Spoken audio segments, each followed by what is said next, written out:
ನಮಸ್ತೆ ವೀಕ್ಷಕರೇ, ನನ್ನ ಹೆಸರು ಡಾಕ್ಟರ್ ಜಗದೀಶ್ ನಾಯಕ್ ಅಂತ. ನಂದು ಮೈಸೂರಲ್ಲಿ ಕ್ಲಿನಿಕ್ ಇದೆ, JN Mysuru Ayurvedic neuro and panchakarma centre ಅಂತ.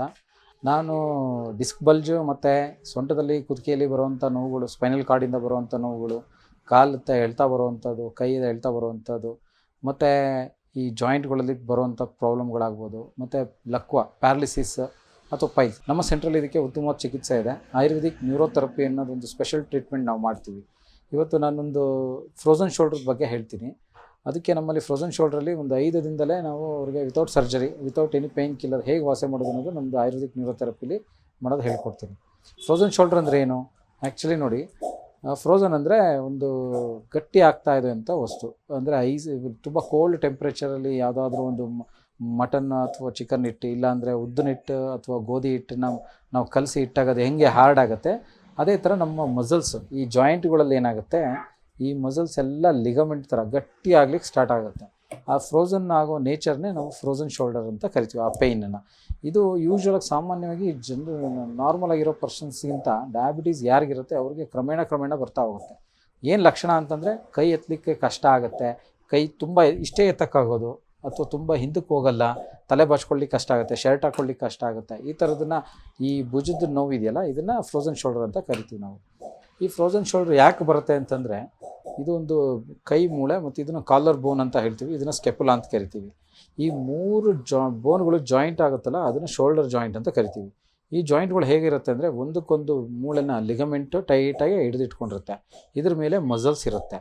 ಯಾವಾಗಾದರೂ ಇಂಜುರಿ ಆದರೆ ಅಥವಾ ತುಂಬ ಡಯಾಬಿಟೀಸ್ ಬಂದು ಅಕಸ್ಮಾತ್ ಏನಾದರೂ ಇದರಲ್ಲಿ ಇನ್ಫೆಕ್ಷನ್ ಆಗೋ ಥರ ಇದ್ದರೆ, ಅಥವಾ ಏನಾದರೂ ನಾವು ಇಂಪ್ರಾಪರಾಗಿ ಹ್ಯಾಂಡ್ನ ಮೂಮೆಂಟ್ ಮಾಡಿದ್ರೆ ಈ ಜಾಯಿಂಟ್ಗಳೆಲ್ಲ ಏನಾಗುತ್ತೆ, ಸ್ಟಿಫ್ನೆಸ್ ಬರ್ತಾ ಹೋಗುತ್ತೆ. ಆವಾಗ ಇದು ಕೈ ಆಡಿಸ್ಲಿಕ್ಕಾಗಲ್ಲ, ಈ ಥರದ್ದೆಲ್ಲ ಲಿಗಮೆಂಟೆಲ್ಲ ಟೈಟಾಗಿ ಅವ್ರಿಗೆ ಮೂಮೆಂಟ್ ಕಡಿಮೆ ಆಗ್ತಾ ಬರುತ್ತೆ. ಇದನ್ನು ಫ್ರೋಝನ್ ಶೋಲ್ಡರ್ ಅಂತೀವಿ. ಈ ಫ್ರೋಝನ್ ಶೋಲ್ಡ್ರಲ್ಲಿ ನಾವೇನು ಮಾಡ್ತೀವಿ, ಆಯುರ್ವೇದಿಕ್ ನ್ಯೂರೋಥೆರಪಿ ಅಂತ ಅಡಾಪ್ಟ್ ಮಾಡ್ಕೋತೀವಿ. ಅದು ಸ್ಪೆಷಲ್ ಟ್ರೀಟ್ಮೆಂಟ್ ನಮ್ಮ ಸೆಂಟ್ರಲ್ಲಿ ಮಾಡೋವಂಥದ್ದು. ಈ ಸ್ಪೆಷಲ್ ಟ್ರೀಟ್ಮೆಂಟಲ್ಲಿ ಏನಿರುತ್ತೆ ಅಂದರೆ, ಹಾಟ್ ಕಪ್ಪಿಂಗ್, ವ್ಯಾಕ್ಯೂಮ್ ಕಪ್ಪಿಂಗ್ ಮತ್ತು ಮರ್ಮ ಚಿಕಿತ್ಸಾ, ಮತ್ತು ಅದರಲ್ಲೇ ಆದಂಥ ಕೆಲವು different stroke, deep tissue massage ಅಂತ ಹೇಳ್ತೀವಿ. ಮತ್ತು ಅದನ್ನು ಅಲೈನ್ಮೆಂಟ್ ಮಾಡ್ತೀವಿ, ಅನಾಟಮಿಕ್ ಕರೆಕ್ಷನ್ ಮಾಡೋದು.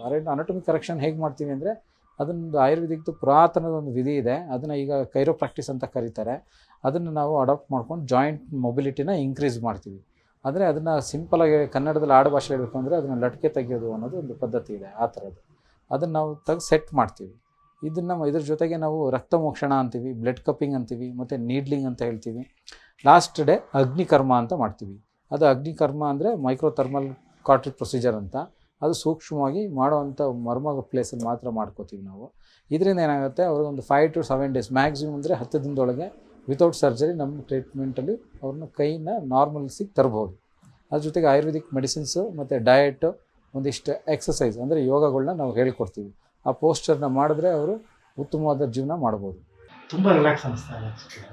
ನಿಜವಾಗ್ಲೂ ಇಷ್ಟು ವರ್ಷ ಅನುಭವಿಸಿರೋ ನೋವಿಂದ ಮುಕ್ತಿ ಸಿಗ್ತಾ ಇದೆ ಅಂತ ನನಗೆ ಅನಿಸ್ತಾ ಇದೆ. ಆಲ್ಮೋಸ್ಟ್ 95% ನೋವು ಕಮ್ಮಿ ಆಗೋಗಿದೆ.